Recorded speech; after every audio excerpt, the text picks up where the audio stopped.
Bonjour à toutes et tous, bienvenue pour cette conférence. Donc je me présente, je suis Vincent Vicard, donc je suis économiste et donc je vais vous parler de réindustrialisation de la France et de la situation dans l'environnement actuel qui est un environnement assez contraint et assez turbulent, et notamment avec les questions qui se posent avec Donald Trump, mais qui sont beaucoup plus larges. Donc voilà, je vais vous apporter une vision d'économiste. Vous êtes sûrement des industriels, donc je vais pas parler, moi j'ai parlé de mon point de vue, qui est complémentaire sûrement au vôtre, et pour vous donner une vision macroéconomique de ces questions-là, une vision d'économiste. Et donc voilà, je garderai un petit moment à la fin pour des questions, et donc n'hésitez pas à poser des questions et à créer de l'échange pour approfondir un certain nombre de dimensions et donner aussi votre point de vue et votre expérience en tant qu'industriel. Donc, pour commencer, je voulais juste revenir sur la question de la réindustrialisation ou de la désindustrialisation. C'est absolument pas une question qui est nouvelle pour la France. On en entend beaucoup parler aujourd'hui. C'est un thème qui est vraiment dans toutes les bouches. Voilà, que ce soit au moment des élections, mais de manière générale, c'est un thème qui revient extrêmement souvent, avec de manière plutôt un accord assez large politiquement sur la volonté de réindustrialiser. Donc après, la question de comment réindustrialiser reste extrêmement débattue, mais il y a un consensus politique assez fort sur la volonté de réindustrialiser aujourd'hui. Pourtant, ce n'est pas un sujet qui est nouveau. Et donc ça pose la question de pourquoi ce sujet il est encore présent. Et donc je vous ai remis ici juste voilà, je pense qu'un bon moyen d'appréhender cette question-là, c'est quels étaient les mots qui étaient utilisés pour parler d'industrie il y a quelques années et aujourd'hui, pour essayer de voir dans quelle mesure il y a eu un changement dans l'approche de cette question-là, question qui est voilà, qui a été présente avant et qui reste présente aujourd'hui.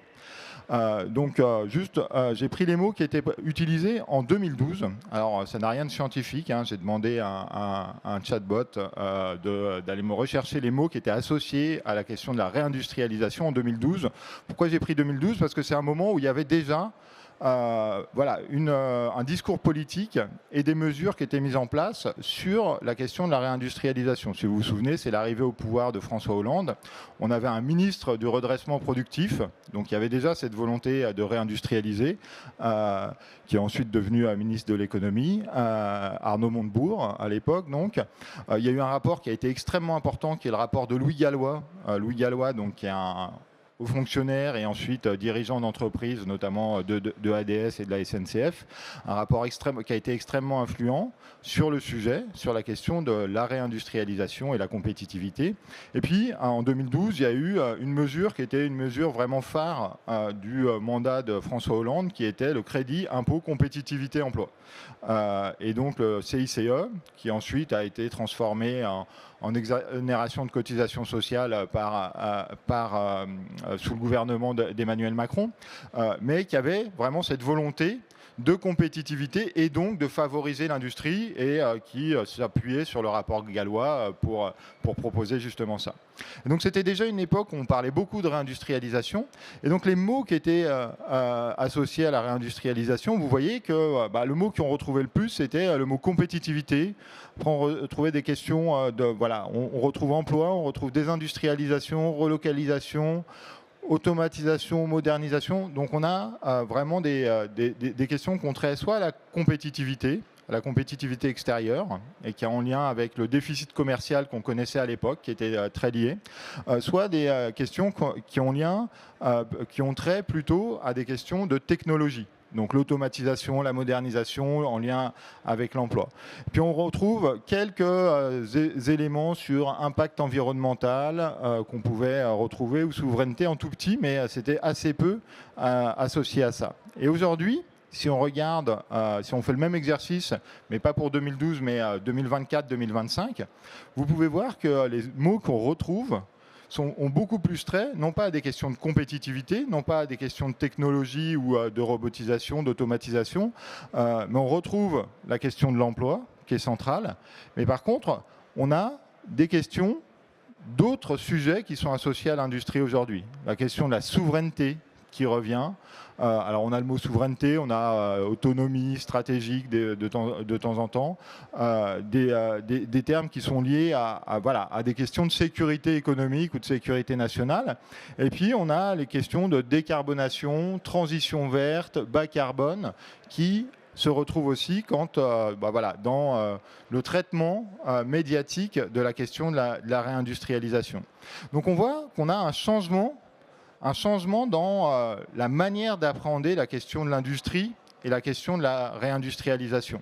Et ça, c'est important parce que ça pose d'emblée une très bonne question qui est souvent mise de côté quand on parle de réindustrialisation, c'est pourquoi on veut réindustrialiser ? Pourquoi on voudrait éventuellement mettre en place des politiques publiques en faveur de l'industrie ? Faire de l'industrie pour de l'industrie, ça n'a pas forcément de sens. On veut le faire pour quelque chose d'autre. Produire pour produire, ça n'a pas de sens. On veut le faire pour quelque chose d'autre. Et là, ça pose d'emblée la question de pourquoi le faire, pour des questions de souveraineté, pour des questions de transition écologique, de décarbonation. C'est ça, aujourd'hui, les thèmes qui sont associés à ces questions-là. Et c'est moins des thèmes de compétitivité qui étaient les thèmes qui étaient associés à la question de l'industrie il y a quelques années. Et donc, ça montre que la question industrielle aujourd'hui, elle a été renouvelée. La question de la réindustrialisation, elle était déjà présente il y a 15 ans, il y a 20 ans en France. Mais la manière dont on aborde cette question, les enjeux liés à l'industrie, ils ont été renouvelés ces dernières années. Ils ont été renouvelés non seulement par l'environnement international.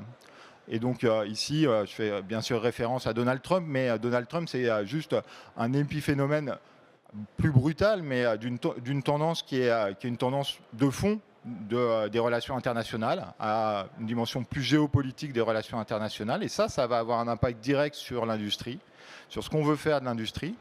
Et puis, les questions, alors qui ne sont pas nouvelles, mais qui prennent une actualité d'autant plus brûlante, c'est les questions de transition écologique et dans lesquelles, encore une fois, l'industrie joue un rôle central. Dans ces deux sujets, qui sont des sujets de société, l'industrie joue un rôle central. Et c'est pour ça que les questions industrielles, elles doivent être abordées de cette manière-là. En tout cas, c'est ce dont je vais essayer de vous convaincre. Elles doivent être abordées dans le sens de qu'apporte l'industrie à notre projet de société. On va réussir à donner un sens à l'industrie sur le territoire français à partir du moment où on associe l'industrie aux enjeux de société, aux enjeux auxquels font face nos sociétés aujourd'hui. Pas seulement sur des questions économiques. Il y a des questions économiques qui ont trait à l'industrie, des questions de compétitivité, mais il y a des questions beaucoup plus larges auxquelles l'industrie répond. Et c'est exactement, à mon avis, la question qui est posée aujourd'hui. Donc, dans les 40-45 minutes qui me restent, ce que je vais essayer de faire, c'est revenir un petit peu sur la manière dont était abordée l'industrie, justement, jusqu'à récemment, et notamment les thèmes qui étaient développés, les thèmes d'emploi, d'automatisation, d'innovation ou les thèmes de compétitivité qui étaient présents dans mon nuage de mots en 2012. C'est la manière dont on abordait l'industrie jusqu'à maintenant. Et vous montrer un peu les limites de cette dimension-là, qui explique à mon sens en partie pourquoi on n'a pas observé de réelle réindustrialisation en France. Il y a beaucoup de discours, mais dans la réalité des faits, on en observe assez peu. Et puis revenir sur les nouveaux enjeux de l'industrie, donc les questions géopolitiques et de décarbonation. Et ensuite, je vais vous parler un petit peu de politique industrielle aujourd'hui. Voilà, qu'est-ce que ça veut dire faire une politique industrielle et comment, qu'est-ce que ça change, ces nouveaux enjeux, qu'est-ce qui change à la politique industrielle par rapport à avant. Et ça change beaucoup de choses.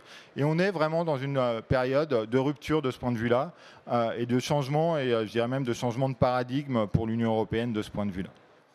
Donc, je voudrais commencer par prendre un petit peu de recul historique, parce que je pense que c'est important de prendre un petit peu de recul historique pour replacer un certain nombre d'enjeux de l'industrie. La première question que je voudrais voir un petit peu de manière historique, c'est la question de la désindustrialisation. Si on veut réindustrialiser, c'est bien parce qu'il y a eu désindustrialisation, il y a eu disparition de l'industrie. L'industrie, c'est une activité qui est particulièrement importante dans le processus de développement de long terme des pays qui sont aujourd'hui riches. Les pays qui sont riches, on les appelle des pays industrialisés, c'est pas pour rien, c'est parce que l'industrie a été à l'origine de l'enrichissement des classes moyennes dans la plupart des pays riches aujourd'hui. Mais on a eu une diminution de l'empreinte de l'industrie dans l'ensemble des économies riches. Ce n'est pas quelque chose qui est propre à la France. Je reviendrai sur le cas particulier de la France un petit peu après, mais en tout cas, c'est quelque chose qu'on a observé dans l'ensemble des pays riches. Pour la France, ça veut dire qu'on avait, on avait près de 5 millions d'emplois dans l'industrie manufacturière en 1980. On n'en avait plus que 3,7 millions en 2000, et aujourd'hui, on en a à peu près un tout petit peu moins de 2,9 millions. Donc on voit qu'on a une baisse très importante du nombre d'emplois industriels en France sur la période. Et on a exactement la même chose sur la part de l'industrie dans la valeur ajoutée, donc dans le PIB, dans l'ensemble de la valeur produite. Ça représentait 18% de la valeur ajoutée en 1980, 14% en 2000 et plus que 10% de la valeur ajoutée en France en 2000. Donc 10% de la richesse produite sur le territoire français est liée à l'industrie manufacturière. Donc une part beaucoup moins importante que celle qu'on a pu observer de manière historique. Et ça, c'est une tendance que l'on retrouve en France, mais que l'on retrouve dans l'ensemble des pays riches. On le retrouve au niveau de l'Union européenne, on le retrouve même dans des pays extrêmement industrialisés comme l'Allemagne. On peut même le retrouver aujourd'hui, ces dernières années, dans un pays comme la Chine, qui est l'usine du monde. Même en Chine, on commence à observer cette baisse de l'emploi industriel dans l'emploi total. Donc ça, c'est quelque chose qui est commun à l'ensemble des pays riches et en fait qui est tiré par 3 explications. Ces 3 explications, elles sont communes et elles dessinent des tendances de long terme qui ont tendance à réduire l'empreinte de l'industrie dans nos économies modernes. La première, c'est, et je pense que vous le savez tous, et il suffit de se balader dans les travées ici, c'est les gains de productivité qui sont beaucoup plus importants, dans l'industrie qu'en moyenne dans l'économie. Et en particulier dans les services et les services non échangeables en particulier. Et puis ça, c'est lié à l'ensemble des machines, notamment, qui sont utilisées, qui vont favoriser, augmenter la productivité des salariés. Ça veut dire quoi ? Ça veut dire qu'on n'a pas moins, on ne produit pas moins, mais on produit plus avec moins de personnes. Et donc on produit plus aujourd'hui, même si la part de l'industrie dans le PIB a diminué, on produit quand même plus. C'est juste que le reste de la production a progressé plus vite. On a augmenté la production de services de manière beaucoup plus rapide. Et on a donc des gains de productivité qui sont plus importants dans l'industrie, en partie par la qualification de la main-d'œuvre, mais surtout par l'automatisation et l'utilisation de machines qui vont assister et permettre d'augmenter la productivité des salariés. Ça, c'est la première dimension. La deuxième dimension, c'est que en tant que consommateur, plus on est riche, moins on va consommer, dans notre panier de consommation, moins on va consommer de biens industriels. Ça, c'est tout simple. Historiquement, voilà, les consommateurs se sont équipés, ils ont eu une machine à laver, ils ont une voiture, ils ont une télé, un téléphone portable, un ordinateur, etc. etc. Mais vous n'avez pas multiplié ces biens-là. Une fois que vous avez une voiture, éventuellement, vous pouvez en avoir besoin d'une deuxième, mais il y a peu de chances que vous ayez vraiment besoin d'une troisième ou d'une quatrième voiture. Et donc, avec l'élévation du niveau de vie, et ça c'est vrai au niveau des pays, au niveau des individus, avec l'élévation du niveau de vie, on consomme de moins en moins de biens et de plus en plus de services. Les services, ça peut être des services culturels, ça peut être aller au cinéma, des services récréatifs, aller chez le coiffeur, des services de santé, ça peut être aussi aller au restaurant, etc., etc. Tous ces services-là, ils vont être de plus en plus importants dans le panier de consommation. Ce qui veut encore une fois pas dire qu'on consomme moins de biens, mais que plus on est riche, plus on va consommer en moyenne de services dans notre panier, augmenter la part des services dans notre panier de consommation. Et donc s'il y a moins de demande pour les biens industriels, eh bien, il y a moins de production pour les biens industriels. Et c'est ça qu'on observe au fur et à mesure du temps. C'est parce que la demande, elle se déforme en faveur des services. Puis il y a une troisième explication, alors là qui est plus statistique, c'est qu'on a une externalisation des activités vers les services. Et avant, par exemple, le gardiennage d'une usine, il était assuré par des salariés de l'entreprise industrielle. Et de plus en plus, ça a été des activités qui ont été externalisées, donc qui ont été classifiées comme des services plutôt que comme de l'industrie. Donc ça, c'est une dimension plus statistique, mais qui rejoint aussi quelque chose qui est un peu plus large, c'est-à-dire qu'on a aussi une servitisation de l'économie. Pour un certain nombre d'activités, c'est très difficile de faire la différence entre services et industrie. Voilà, pour donner un exemple que j'aime bien donner, Safran, qui produit des moteurs d'avion pour Airbus et Boeing, vendait d'abord avant des moteurs et aujourd'hui vend de plus en plus des kilomètres de moteurs, c'est-à-dire l'usage du moteur. Donc ils produisent le moteur, mais ils le louent et ils vendent des kilomètres de moteur avec l'entretien et avec tout ce qui va autour, qui sont des services. Donc la frontière entre services et biens, elle est pour un certain nombre d'activités de plus en plus floue et donc on va avoir plus de mal à distinguer les deux. Mais pourquoi ce retour historique il est important? Parce que cette baisse de la part de l'industrie dans l'emploi et dans la valeur ajoutée, elle est commune partout. Et donc ça veut dire que les niveaux d'emploi industriel qu'on a connus dans les années 80, ce n'est pas le bon étalon quand on veut parler de réindustrialisation. D'accord ? Parler de 5 millions d'emplois industriels, c'est quelque chose qui est complètement inaccessible aujourd'hui, parce qu'on a eu un processus historique qui n'est pas propre à la France, qui est propre à tous les pays qui ont conduit à la réduction de l'emploi dans l'activité industrielle. Et de la même manière, même les 3,7 millions d'emplois en 2000, c'est aussi un étalon qui n'est pas le bon étalon quand on parle d'industrie. Et donc c'est important parce que si on veut réindustrialiser pour l'argument de l'emploi industriel, eh bien justement, quand on prend cette approche historique et qu'on voit que c'est quelque chose qui est commun à l'ensemble des pays, eh bien finalement cet argument d'augmenter la part de l'industrie, de faire des politiques de réindustrialisation pour augmenter l'emploi, on voit qu'il est assez peu réaliste. En tout cas, il ne faut pas se comparer à ces 5 millions d'emplois ou ces 3,7 millions d'emplois qu'on connaissait en 1980 ou en 2000. Et ça, j'y reviens parce que c'est quelque chose qu'on retrouve souvent dans un certain nombre d'articles sur le sujet. Non. L'emploi, la politique industrielle, ce n'est pas une politique de plein emploi. Éventuellement, aujourd'hui, c'est 11% de l'emploi en France. Même une politique extrêmement ambitieuse de réindustrialisation, ça concerne 100, 200, 300 000 emplois au maximum. Et donc, quand on entend que la politique industrielle, ça peut redonner de l'emploi aux classes moyennes, c'est quelque chose qu'on n'atteindra pas. On le sait, on n'atteindra pas les niveaux d'emploi, et les niveaux d'emploi notamment pour les classes moyennes qu'on connaissait dans les années 1980. D'accord ? Donc ça, c'est la première chose. Et ça, c'est un argument qui est souvent présent et qui était très présent justement dans les années 2010 sur les questions d'industrie.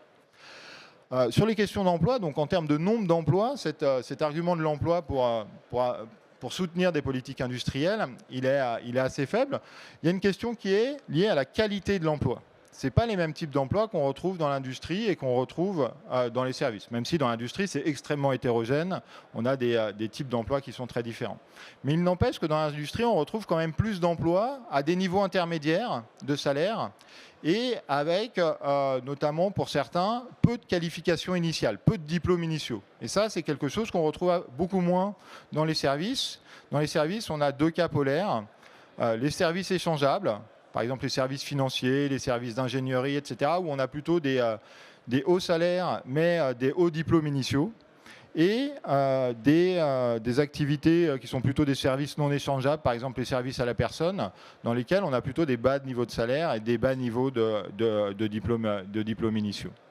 Donc effectivement, il y a quand même cette spécificité des services, mais encore une fois, étant donné le petit nombre d'emplois qui sont concernés, si on veut avoir une véritable politique de qualité de l'emploi, il va falloir penser au-delà de l'industrie. Et il va falloir penser à améliorer les emplois dans les services, si c'est l'objectif. On ne pourra pas penser une politique de qualité de l'emploi uniquement dans l'industrie.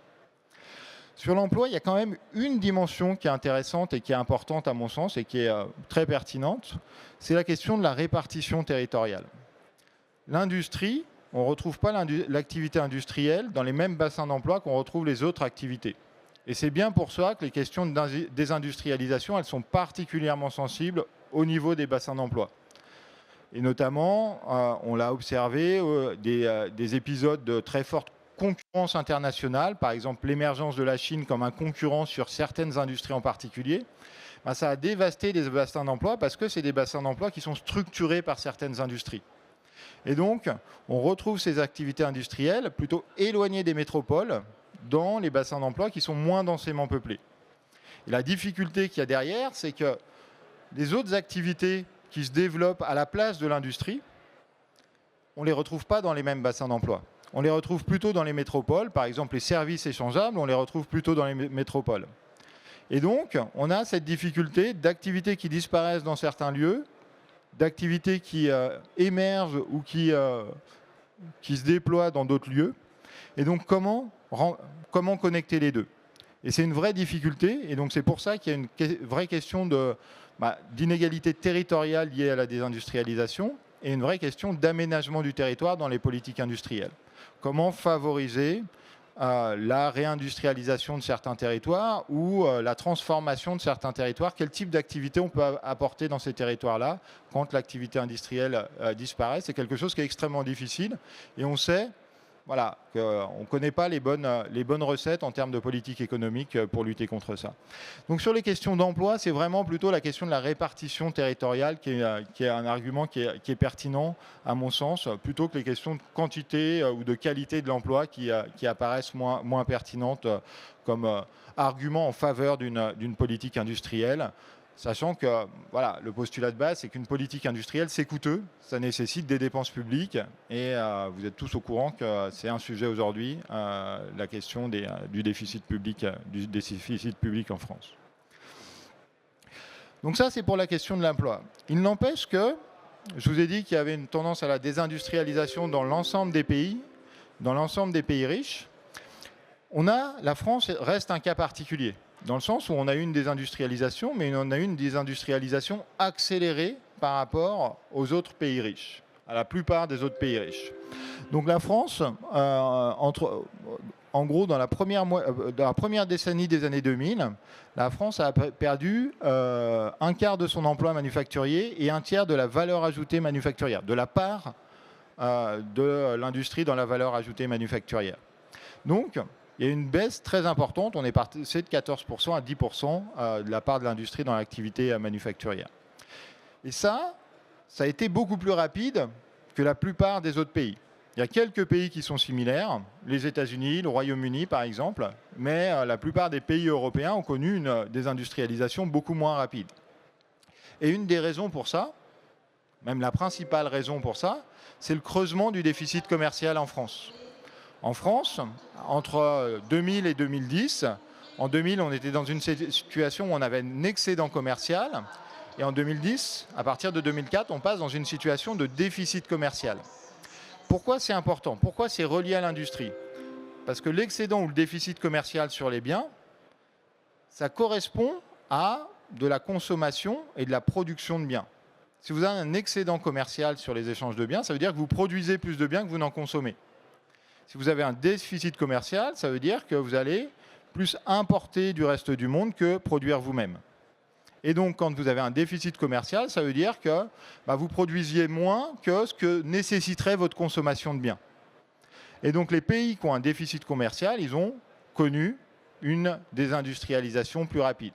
Ce qui est exactement, la France, de ce point de vue-là, est exactement dans le cas inverse de la plupart des pays de l'Union européenne, et notamment l'Allemagne, qui a un excédent commercial massif, l'Autriche, les Pays-Bas, l'Italie, l'Espagne, qui ont des excédents commerciaux qui leur ont permis de maintenir leur industrie. Sachant que tout le monde ne peut pas avoir d'excédents commerciaux en même temps. D'accord ? Si certains ont des excédents commerciaux, il y en a d'autres qui ont des déficits commerciaux. Et c'est une question qui est importante parce que c'est une question qui est en partie à l'origine des mesures protectionnistes que met en place Donald Trump aujourd'hui. Un des arguments de Donald Trump pour mettre en place des mesures protectionnistes, c'est le déficit commercial américain sur les biens qui aurait conduit à la désindustrialisation des États-Unis. Alors, on peut discuter le lien entre les deux, mais en tout cas, dans son esprit, c'est exactement le lien qui est fait, et donc c'est une dimension qui est importante. Est-ce que c'est le déficit commercial qui crée la désindustrialisation ou l'inverse? C'est une question qu'on peut poser. Voilà. En tout cas, il y a un lien automatique entre les deux, mais le lien de causalité, il peut être questionné et il doit être questionné. Mais en tout cas, c'est quelque chose qui est important, et de ce point de vue-là, la France est très différente des autres pays européens. Et donc la France, elle est dans une situation où on a aujourd'hui un déficit commercial et un niveau de l'industrie qui est beaucoup plus faible que le reste de l'Union européenne. Donc la France, c'est un pays désindustrialisé en comparaison et c'est un pays qui est assez proche de ce point de vue-là du Royaume-Uni ou des États-Unis. Donc 10% de la valeur ajoutée qui est représentée par l'industrie manufacturière en France, c'est 11% aux États-Unis, 9% au Royaume-Uni, là où c'est 18% en Allemagne, 19% au Japon, 17% en Pologne. Donc vous voyez qu'il y a des différences qui sont extrêmement importantes. Donc ça, pourquoi je vous en parle? Parce que c'est le deuxième argument qui est lié à la compétitivité. Si on parlait beaucoup d'industrie en 2012, c'est parce qu'on avait un déficit commercial qui était important. Et donc la question des déséquilibres extérieurs, de la soutenabilité des déséquilibres extérieurs, elle était importante. Et pourquoi on a beaucoup moins parlé ensuite de l'industrie? Par exemple, en 2019, on parlait beaucoup moins de l'industrie, on parlait beaucoup plus de la Startup Nation à l'époque que de l'industrie. C'est un thème qui est revenu plutôt après le Covid dans le discours gouvernemental. C'est parce qu'on n'avait plus de déficit courant en France. Parce que ce qui importe, ce n'est pas le déficit commercial sur les biens, c'est le déficit courant. Et on a une situation qui est particulière en France. Et ça, c'est ce qu'on voit ici. On a une situation où on a un déficit commercial qui est extrêmement important, qui est de l'ordre de 60 milliards d'euros en 2024. Donc c'est un déficit commercial qui est important et qui est tiré en partie par l'énergie, mais pas seulement par l'énergie. Mais ce déficit commercial sur les biens, il est compensé par un excédent sur les échanges de services. Les échanges de services, c'est quoi? C'est des services financiers, c'est des services de R&D, c'est de l'ingénierie, c'est éventuellement des services culturels, des films par exemple, etc., ou c'est du tourisme. Mais en France, ce n'est pas que du tourisme. C'est en partie du tourisme, mais ce n'est pas que du tourisme. Et le fait que ces excédents sur les services compensent le déficit sur les biens, eh bien ça nous dit qu'en fait, la question de la désindustrialisation, elle est liée au commerce extérieur, mais ce n'est pas une question de déséquilibre. On ne s'endette pas vis-à-vis du reste du monde au fur et à mesure du temps. C'est une question qui est liée à la spécialisation de l'économie française. On a une déformation en faveur des services et en défaveur de l'industrie. Et donc, si on veut faire une politique de réindustrialisation, ça veut dire réduire la place des services et augmenter la place de l'industrie. Et donc, il faut un bon argument pour dire on veut détruire des emplois dans les services et créer des emplois dans l'industrie. En tout cas, l'argument qui est de dire ça va permettre de résoudre des déséquilibres extérieurs, ce n'est pas un bon argument dans le cas de la France aujourd'hui. La France, aujourd'hui, en 2024, est à l'équilibre sur ses soldes extérieurs. C'était déjà le cas en 2021, en 2019, toutes les périodes hors crise. D'accord ? 2022-2023, c'est particulier parce qu'on a la crise énergétique et l'augmentation des prix de l'énergie. Donc encore une fois, cet argument qui était très présent de la compétitivité, de la soutenabilité qui était très présent en 2012, c'est un argument qui est plus valable aujourd'hui. On n'est plus dans le même monde et c'est un argument qui va moins porter aujourd'hui pour convaincre de mener une politique industrielle active.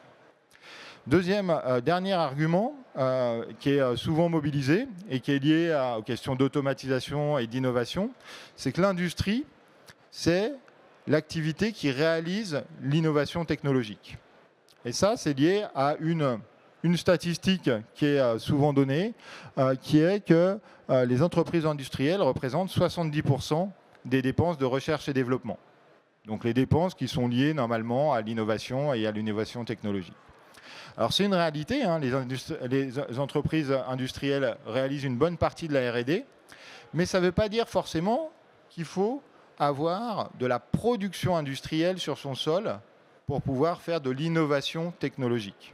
Et je vais juste vous donner des exemples pour vous montrer que ce n'est pas forcément le cas. Le premier exemple, c'est si on regarde au niveau des pays. Quel est le pays qui a la frontière technologique dans la plupart des activités? Les États-Unis. Je viens de vous dire que les États-Unis, c'est un pays qui est aussi désindustrialisé que la France. Et pourtant, ça n'empêche pas d'être à la frontière de l'innovation technologique dans des secteurs de biens, de services, mais aussi dans des secteurs de biens. Et on voit bien que l'innovation technologique, elle ne se fait pas uniquement dans les secteurs manufacturiers, mais aussi aujourd'hui dans les entreprises de la tech qui sont un petit peu hybrides pour un certain nombre d'entre elles, et notamment l'intelligence artificielle, mais de manière beaucoup plus large, toutes les technologies de l'information et de la communication. Donc là, je vous ai mis juste un graphique où on a ici la part de la recherche, des activités de recherche et de développement dans le PIB, et en ordonnée la part de l'industrie manufacturière dans le PIB. Et vous pouvez voir que vous avez à peu près tous les cas de figure. Vous avez des pays qui ont beaucoup de R&D et beaucoup d'industrie, mais vous avez aussi des pays qui ont beaucoup de R&D et peu d'industrie. Par exemple, vous prenez Israël, c'est un pays qui a beaucoup de R&D, mais assez peu d'industrie. Et vous avez d'autres pays qui ont beaucoup d'industrie en ayant très peu de R&D. Vous avez la Roumanie, la Hongrie, la République tchèque, la Slovénie. Donc, on a tous les cas de figure. D'accord? Et donc ça veut dire que ça a trait en fait à quelles industries, dans quelles industries vous êtes spécialisé. Il y a des industries qui vont beaucoup innover, il y a des industries qui vont peu innover. Donc l'activité industrielle en tant que telle, elle n'est pas suffisante pour pouvoir innover. Je vais juste vous donner un exemple au niveau des entreprises, un exemple au niveau des secteurs pour vous donner une idée aussi de comment ça peut se passer. Au niveau des entreprises, une des entreprises les plus innovantes de ces dernières années, voire de ces dernières décennies, je pense qu'on peut dire que c'est Apple. D'accord ? Apple, c'est une entreprise qui ne produit pas sur le sol américain. Elle ne produit pas sur le sol américain, et d'ailleurs, elle produit très peu elle-même. Enfin, si elle produit, elle a une usine qui produit un ordinateur portable haut de gamme sur le sol américain. Tout le reste est réalisé en Asie, et même pas par l'entreprise Apple elle-même, mais par des sous-traitants. Et réalisé, alors essentiellement en Chine, mais de plus en plus maintenant au Vietnam et en Inde, même s'ils ont mis beaucoup de temps à pouvoir développer une empreinte industrielle en Inde, notamment pour la production des iPhones. Et donc ça nous montre bien que même au niveau d'une industrie, d'une entreprise, on n'a pas besoin d'avoir forcément la production à côté des activités d'innovation. Les activités d'innovation, elles sont toujours réalisées en Californie, au siège de l'entreprise, et la production, elle a lieu autre part. Donc on peut avoir des activités qui sont des entreprises industrielles. Hein. Apple, la base de son activité, c'est de produire des biens, de produire et de vendre des biens, mais qui se spécialisent dans les activités de services qui sont à l'intérieur de l'industrie manufacturière. Donc on n'a pas forcément besoin de ce lien entre les deux. Et c'est exactement la même chose pour les semi-conducteurs. La chaîne de valeur des semi-conducteurs, vous devez tous savoir que la plupart de la production a lieu aujourd'hui en Asie, et donc essentiellement pour les semi-conducteurs les plus technologiques à Taïwan et en Corée, et pour les moins technologiques en grande partie en Chine. Et bien pourtant, la chaîne de valeur des semi-conducteurs, elle reste dominée par des entreprises américaines. L'entreprise qui a la capitalisation boursière la plus importante aujourd'hui au monde, c'est Nvidia. D'accord ? C'est une entreprise qui fait du design de semi-conducteurs. Donc, il y a bien une activité industrielle. D'accord ? Son activité, ça sert à produire et vendre des puces, des semi-conducteurs. Mais elle ne se concentre pas sur la production, elle se concentre sur le design, et la valeur ajoutée reste importante, et la valeur ajoutée sur le territoire américain par ces entreprises qui font du design reste importante. Donc encore une fois, on n'a pas forcément ce lien entre production et innovation, et ça va dépendre de manière extrêmement importante de quel secteur, dans quel secteur on se place. Il y a des secteurs où on a besoin d'avoir la production qui est proche de l'innovation. C'est le cas par exemple de l'aéronautique. Dans l'aéronautique, on a besoin d'avoir des activités de production et d'innovation qui sont relativement proches. C'est le cas de certaines activités pharmaceutiques, donc, notamment dans les biotech, où il y a besoin de ce lien entre production et innovation, parce que une fois qu'il y a des innovations elles doivent ensuite être industrialisées, et donc il faut avoir le lien pour les ingénieurs et les ingénieurs R&D pour aller voir justement sur le lieu de production comment ça se passe. Mais ce n'est pas le cas dans toutes les activités, notamment les semi-conducteurs, ce n'est pas le cas, même les semi-conducteurs de dernière génération, ce n'est pas le cas pour Apple par exemple. Donc cette question d'innovation, encore une fois, elle est assez peu, finalement, un bon argument en faveur de l'industrie.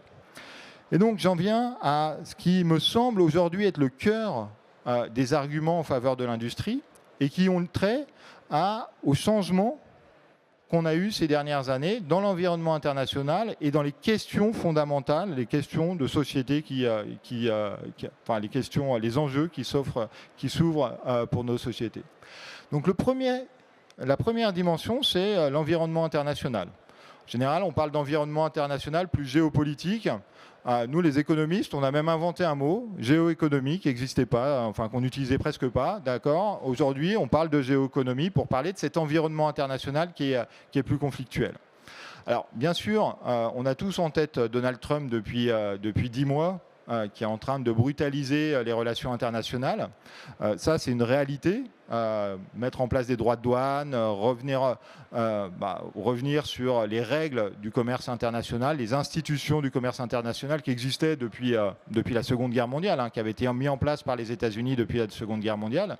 Donc il y a effectivement une accélération de cette brutalisation des relations internationales, mais ce n'est pas quelque chose qui est complètement nouveau avec Donald Trump.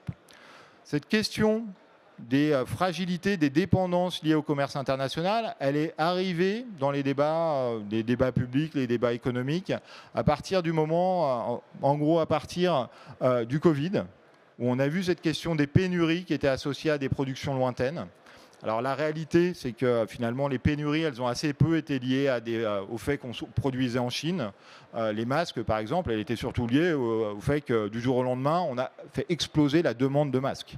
Donc voilà, cette question du commerce international, elle n'a pas forcément joué un gros rôle dans les pénuries au moment du Covid, mais elle a fait monter cette question de quelles sont les conséquences de nos dépendances. Et ça, c'est quelque chose qui est devenu d'autant plus importante avec l'invasion de l'Ukraine par la Russie. Et avec l'invasion de l'Ukraine par la Russie, pour le coup, on a vu quelles étaient les conséquences potentielles de nos dépendances. Parce que la Russie a utilisé ses exportations de gaz dans les négociations avec l'Union européenne dans le cadre de la guerre avec la Russie. D'accord ? De la guerre avec l'Ukraine, pardon. Et donc, on a effectivement expérimenté le fait que quand on importe du gaz, quand on importe un produit stratégique d'un pays, on est dépendant de ce pays. Et il peut utiliser ses liens commerciaux dans un conflit politique. Et ça, c'est une réalité qui était relativement passée sous silence jusqu'à maintenant. Le commerce international était vu comme une source de gain mutuel. Et de plus en plus, on a commencé à considérer que le commerce international était une source de dépendance. Et donc, on est rentré dans un monde un petit peu différent. Effectivement.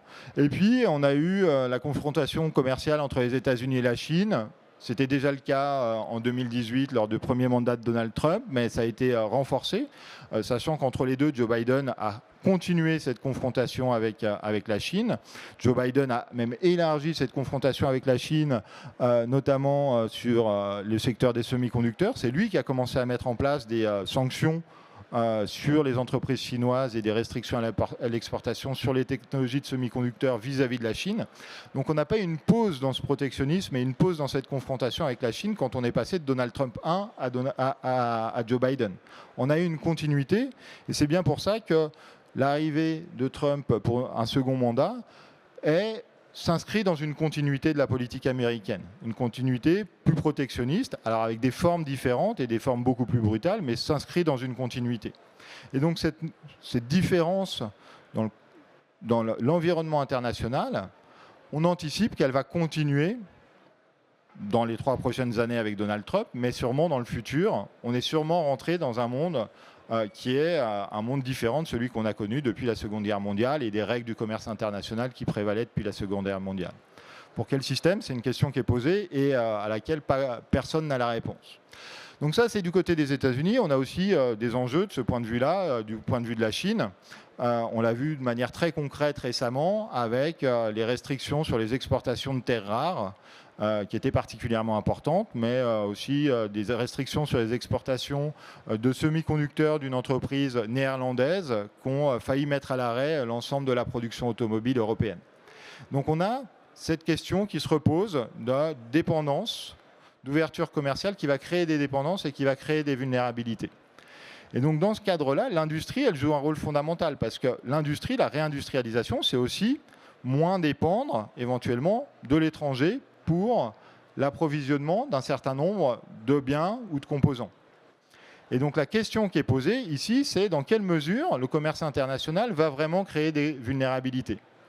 C'est évident dans le cas du gaz en provenance de Russie. C'est évident à rebours dans le cas du gaz en provenance de Russie. C'est évident aussi dans le cas des terres rares vis-à-vis de la Chine. Mais il y a tout un certain nombre de produits pour lesquels c'est beaucoup moins évident. parce que le commerce international nous donne accès à plusieurs fournisseurs. Donc s'il y a un fournisseur qui fait défaut, on va pouvoir s'adresser à un autre fournisseur. Pour certains biens, c'est le cas. Et donc ça va plutôt réduire ces dépendances, réduire cette vulnérabilité. Et puis c'est assez peu le cas pour un certain nombre de biens. Ce n'est pas la même chose de manquer de t-shirts que de manquer de principes actifs pour produire des médicaments.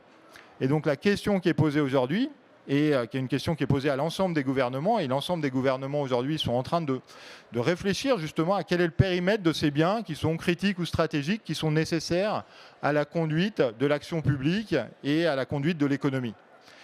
Ce n'est pas du tout la même chose, encore une fois, dans le secteur de la santé que dans d'autres secteurs. Et donc, effectivement, le commerce crée de la dépendance, mais il ne crée pas forcément des vulnérabilités.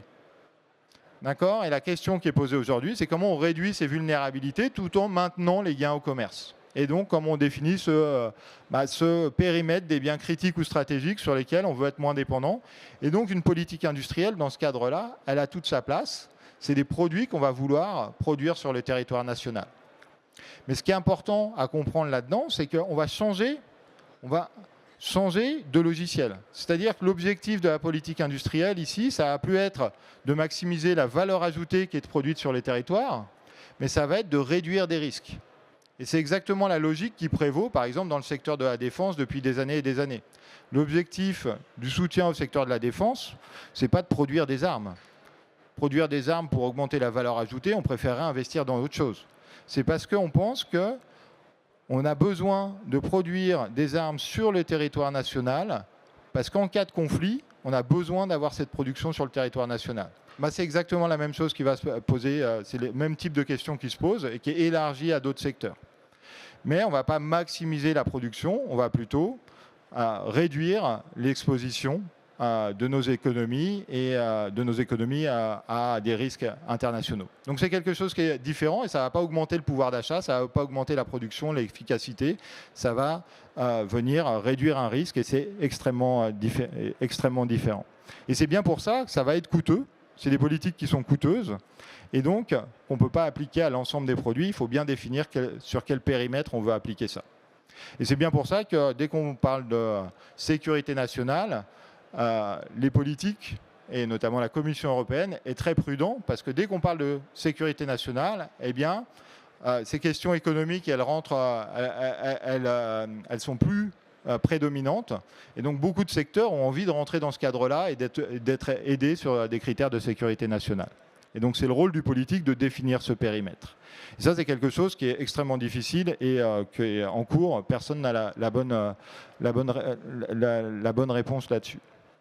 Ça, c'est sur les questions de l'environnement géopolitique international qui a changé et qui a changé pour longtemps. Et donc, la politique industrielle doit s'y adapter. Le deuxième enjeu, et encore une fois qui est un enjeu de long terme, c'est la nécessaire transition écologique.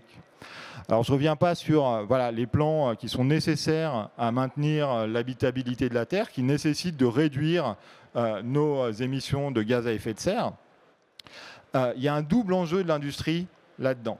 Et c'est pour ça que l'industrie, elle joue un rôle central. L'industrie, comme toutes les activités, c'est une activité polluante, comme toutes les activités économiques. L'industrie, donc sur le territoire français, ça représente 18% des émissions de gaz à effet de serre.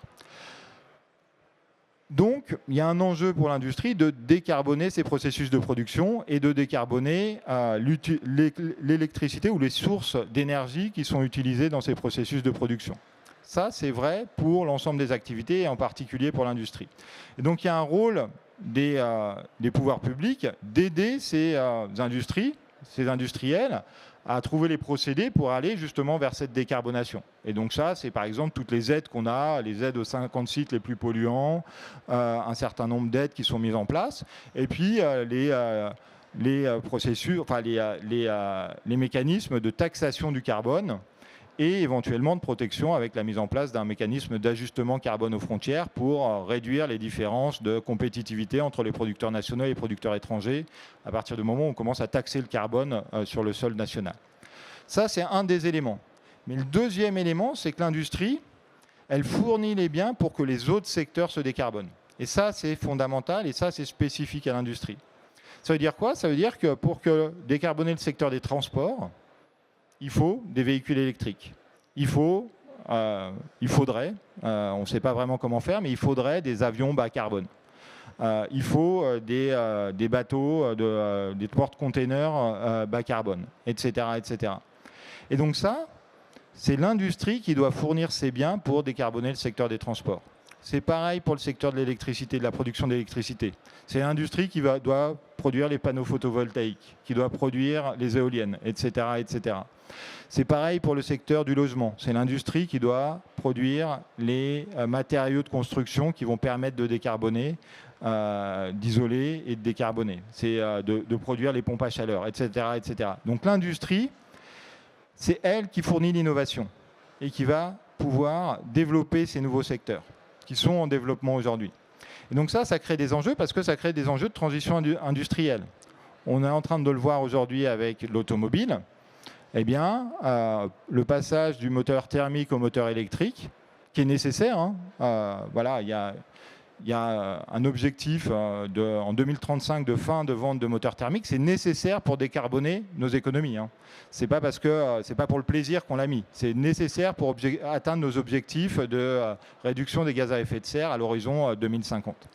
Et donc, ce passage-là, ça veut dire des transitions industrielles. Eh bien, on va faire disparaître des activités, toutes les activités de production de moteurs thermiques, et faire apparaître d'autres activités, production de moteurs électriques qui sont moins complexes et donc qui demandent de moins d'œuvre, et puis production de batteries électriques. Et donc, il y a un enjeu international, parce qu'il y a de la concurrence internationale, il y a un enjeu international aujourd'hui d'aider les constructeurs européens à passer aux véhicules électriques sur le sol européen. Parce qu'aujourd'hui, vous en avez tous entendu parler, on a de la concurrence, de nouveaux acteurs, parce qu'on a cette rupture technologique, on a la concurrence de nouveaux acteurs et d'acteurs chinois qui vont venir faire concurrence aux constructeurs européens. Et donc, on a vraiment cette question de compétitivité qui va être importante, mais de concurrence internationale pour ces nouveaux secteurs verts. On sait que ces nouveaux secteurs verts, ils vont grossir, ils vont créer de l'emploi et on a besoin d'associer aussi des emplois à cette transition écologique. On ne va pas faire la transition écologique sans les emplois, au détriment des emplois. Et donc, il y a cette nécessité d'accompagner ces transitions industrielles et faire émerger ces nouveaux secteurs. Et donc, de favoriser les entreprises nationales pour faire émerger ces nouveaux secteurs, certains de ces nouveaux secteurs sur le territoire national. Ces transitions industrielles qui vont être particulièrement importantes. D'accord, donc on a ces deux enjeux, et ces deux enjeux, ils sont pas spécifiques à la France, pas spécifiques à l'Europe, et donc on a vu une multiplication des politiques industrielles. On a vu un renouveau des politiques industrielles au niveau international. C'est vrai en Chine de manière historique, mais de manière d'autant plus importante ces dernières années que la Chine, depuis 2015, a ce qu'on appelle un plan Made in China 2025, qui vise à venir concurrencer les pays riches sur leur secteur de spécialisation. Par exemple, l'automobile, les véhicules électriques dans l'automobile. Et donc, on a une concurrence qui est d'autant plus frontale avec les pays riches, les pays européens, mais aussi le Japon et les États-Unis de ce point de vue-là. Donc, il y a des politiques industrielles qui sont mises en place en Chine de manière historique dans tout le processus de développement de la Chine. Mais on retrouve ça aussi aux États-Unis, de plus en plus. Alors sous Joe Biden, c'était évident, on avait un plan pour les semi-conducteurs, un plan pour les infrastructures, ce qui était appelé l'Inflation Reduction Act, qui favorisait notamment les industries vertes.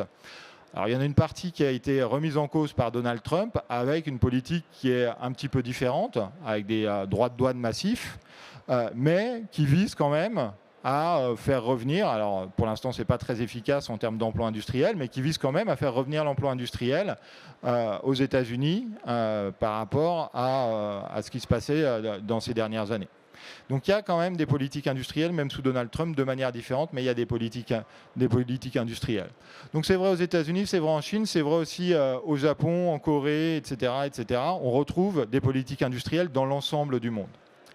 Alors qu'est-ce que ça veut dire pour l'Union européenne ? Pour l'Union européenne, c'est un changement de paradigme. Parce que dans l'Union européenne, elle s'est construite sur l'encadrement des aides d'État, c'est-à-dire sur la concurrence. Et donc sur le fait de ne pas aider un secteur en particulier, mais de faire des politiques qui sont neutres et donc qui vont permettre d'aider par exemple des aides à la R&D. Mais pas des aides au secteur des semi-conducteurs ou pas des aides à la R&D dans les semi-conducteurs. Et ça, c'est quelque chose sur lequel on revient, mais qui était constitutif vraiment de la création du marché unique. Et donc c'est extrêmement difficile pour l'Union européenne. Pourquoi c'est plus difficile? Parce que la politique industrielle, ça crée des inégalités territoriales. Vous allez aider un secteur, et un secteur qui est localisé dans une région, qui est localisé dans un pays. Et donc, ça va créer des inégalités entre pays membres. C'est pour ça que c'est d'autant plus difficile au niveau de l'Union européenne par rapport à d'autres pays qui sont plus centralisés, comme les États-Unis ou la Chine, de mettre en place ces politiques industrielles. Et donc, on a de plus en plus. Il y a notamment un fameux rapport Draghi qui a été mis en place et qui vise vraiment à transformer l'économie, donc à faire de la vraie politique industrielle, favoriser certains secteurs par rapport à d'autres. Et c'est exactement ça qu'on retrouve aujourd'hui. C'est passer vraiment vers des aides ciblées sur certains secteurs parce qu'on a besoin de transformer le tissu industriel. On a besoin de transformer le tissu industriel pour les raisons d'environnement international plus géopolitique que j'évoquais, mais aussi pour les raisons de transition écologique. Et donc on a besoin non plus d'une politique industrielle verticale où on ne choisirait pas les secteurs, mais on a aussi besoin aujourd'hui de choisir les secteurs, d'aider certains secteurs, certaines technologies, certaines entreprises pour aussi faire grossir ces secteurs et en faire des concurrents au niveau international et pas de la concurrence entre pays membres. Et pour la France, c'est particulier parce que, comme je vous le disais, la France, c'est le seul pays désindustrialisé dans une Union européenne qui est plutôt trop industrialisée. Et donc, il y a des enjeux qui sont spécifiques à la France. Voilà, si on croit que l'ensemble des pays européens vont vouloir mettre en place une politique protectionniste qui convient éventuellement à la France, on se trompe lourdement parce que les enjeux sont différents et ces questions de protectionnisme, elles sont prises au niveau européen. Donc il y a des déséquilibres internes qui sont importants. Et puis on a une incertitude politique aujourd'hui et qui est amenée à durer, qui est particulièrement pénalisante pour la France et pour l'industrie en France. Parce que l'industrie, dans une période de rupture technologique, dans une période de rupture géopolitique et dans une période de transition écologique, elle a besoin d'un cadre, d'un horizon à long terme pour des investissements. Et ça, c'est exactement ce qu'on n'a pas. Et la politique industrielle, c'est une politique de long terme. Et donc une politique de long terme, ça veut dire d'avoir un État qui est un État planificateur, qui donne un horizon, qui peut donner un horizon sur une politique industrielle, une politique budgétaire, une politique d'aide à la R&D, à l'industrialisation, une politique d'aide à la demande, par exemple dans l'automobile. On a besoin que l'État aide les consommateurs aujourd'hui à acheter des véhicules électriques. On a besoin que l'État aide les consommateurs à acheter des petits véhicules électriques qui sont moins polluants, etc., etc. Donc on a besoin de cette stabilité et c'est exactement ce que l'incertitude politique fait disparaître. On n'a pas cette stabilité. On n'a pas cette stabilité fiscale. On n'a pas cette stabilité dans les dépenses. Et il y a vraiment besoin de dépenses de l'État pour favoriser certains secteurs aujourd'hui. Et donc, c'est particulièrement coûteux pour l'industrie aujourd'hui en France d'avoir cette instabilité politique. Donc juste pour conclure et laisser quelques minutes pour les questions. Donc l'enjeu aujourd'hui, c'est un enjeu de composition de l'industrie. Ce n'est pas tant le niveau de l'industrie qui est important aujourd'hui en France, c'est comment on amène la transformation de l'industrie. La transformation de l'industrie pour réduire nos vulnérabilités, la transformation de l'industrie pour faciliter les transitions industrielles, pour réduire nos émissions de gaz à effet de serre, participer à la transition écologique. Donc l'industrie est centrale dans ces deux enjeux qui sont des enjeux fondamentaux pour nos sociétés aujourd'hui. Et donc c'est dans ce cadre-là qu'on peut replacer l'industrie, qu'on peut replacer les politiques industrielles, des politiques industrielles ambitieuses au premier plan des politiques publiques à partir du moment où on replace l'industrie dans les enjeux plus larges auxquels sont confrontées nos sociétés. Et donc on a vraiment besoin de cette perspective de long terme, de créer du consensus et de clarifier les objectifs. À quoi ça sert l'industrie? C'est vraiment la question qu'il faut poser pour pouvoir créer du consensus et du consensus politique sur ces questions-là qui va au-delà juste du consensus sur l'idée de réindustrialisation, mais sur la méthode et qu'est-ce qu'on veut vraiment faire de cette réindustrialisation, à quoi ça sert et quels sont les moyens qu'on met derrière. Parce que c'est ce qu'on a vu pendant beaucoup d'années, un consensus en faveur de l'industrie avec des mesures qui sont pas très ciblées et avec une utilisation plutôt de l'industrie pour mettre en place certaines mesures qui ne sont pas forcément en faveur de l'industrie. Et puis, les instruments de politique industrielle, ils sont multiples et c'est quelque chose sur lequel on n'a pas beaucoup de connaissances, on ne sait pas forcément faire. Et donc, il y a une nécessité d'essai et de mettre en place des mécanismes, de les évaluer, d'avoir des compétences au niveau de l'État ou au niveau des collectivités pour pouvoir juger de ces mécanismes et les retirer du soutien quand il y a besoin de retirer du soutien, changer les mécanismes d'aide quand il y a besoin de changer des mécanismes d'aide.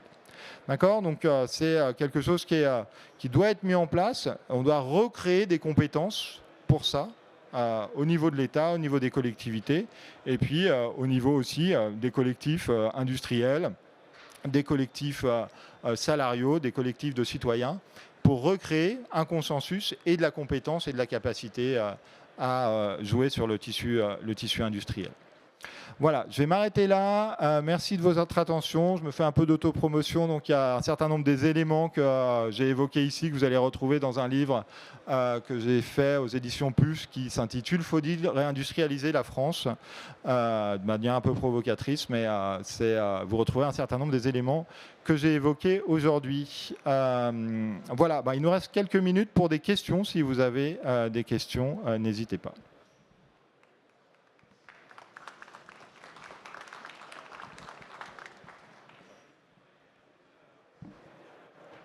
Bonjour, merci beaucoup pour cette intervention très intéressante. J'aimerais poser une question par rapport à la situation qu'on vit aujourd'hui avec la Chine et les véhicules électriques notamment. Par rapport, on les voit partout dans l'automobile, dans nos transports. La différence énorme en termes de technologie, en fait, vis-à-vis de l'Europe. J'aimerais avoir votre avis sur cette situation et quelles seraient, à votre avis, les actions à mettre en place d'un point de vue européen pour résoudre cette situation. Est-ce que c'est une problématique de perspective, notamment de ce que vous avez parlé, qu'on n'a pas réussi à avoir à long terme, à se mettre d'accord ? Parce que maintenant, il est là et nos industries souffrent énormément de ça. C'est une très bonne, effectivement, je pense que c'est une très bonne image justement du manque de politique industrielle européen et du fait que finalement l'enjeu pour ces industries dans l'automobile, mais de manière plus large, c'est qu'est-ce qui va se passer, qu'est-ce qu'on va réussir à mettre en place au niveau européen par rapport à ce qu'ont déjà mis en place d'autres pays. Voilà, la Chine, ils ont réussi à faire émerger un secteur automobile, à être dominant, à renverser la domination européenne. Donc historiquement, les Européens, les constructeurs européens étaient dominants dans les véhicules thermiques. Et en quelques années, la Chine est devenue l'acteur dominant. La Chine, ils ont exporté moins d'1 million de véhicules en 2021. Ils en exportent aujourd'hui 6 millions. Donc, alors il n'y a pas que des véhicules électriques, mais il y a une grande partie de véhicules électriques là-dedans. Donc il y a une nécessité de renversement de perspective. Aujourd'hui, les leaders technologiques, c'est les Chinois sur ce segment-là, de manière très évidente. En particulier sur les batteries. Sur les véhicules, il y a quand même une image de marque qui reste importante, etc. Donc sur les constructeurs, voilà, sur le véhicule, c'est un petit peu différent. Et sur le moteur, c'est un petit peu différent. Mais sur les batteries, c'est très clairement les constructeurs chinois qui sont en avance. Et donc, il y a une nécessité, effectivement, aujourd'hui, de rattraper ce retard. Alors, ça veut dire soutenir nos producteurs nationaux, mais ça veut aussi sûrement dire faire venir des producteurs chinois en Europe, les faire s'implanter en Europe et peut-être leur mettre des obligations de transfert de contenu local et puis de transfert de technologie quand ils investissent en Europe et qu'ils investissent dans des gigafactories de batteries. Donc ça, c'est une dimension, mais il y a aussi une nécessité de faire monter nos acteurs locaux, mais qui vont mettre du temps à rattraper. Voilà, on est très clairement en retard sur ce segment-là. Après, voilà, il y a éventuellement aussi une dimension de protection commerciale, et c'est ce qui est mis en place aujourd'hui. Alors, à mon sens, pas complètement suffisamment, mais ce qui est mis en place, notamment sur les véhicules électriques, avec des droits de douane qui visent à protéger l'industrie européenne. Mais il ne faut pas se tromper. Si on met des droits de douane, c'est une protection qui est temporaire, qui doit permettre aux acteurs de rattraper les acteurs étrangers. Les acteurs chinois, ils vont continuer à investir, ils vont continuer à innover. Donc si on pense qu'en reculant l'horizon de 2035, de fin de vente des moteurs thermiques en 2035, et en protégeant notre industrie, on va pouvoir rattraper les Chinois, c'est vraiment se faire avoir des illusions. Il faut en même temps maintenir des objectifs importants, mais en même temps soutenir et protéger nos acteurs européens. Merci.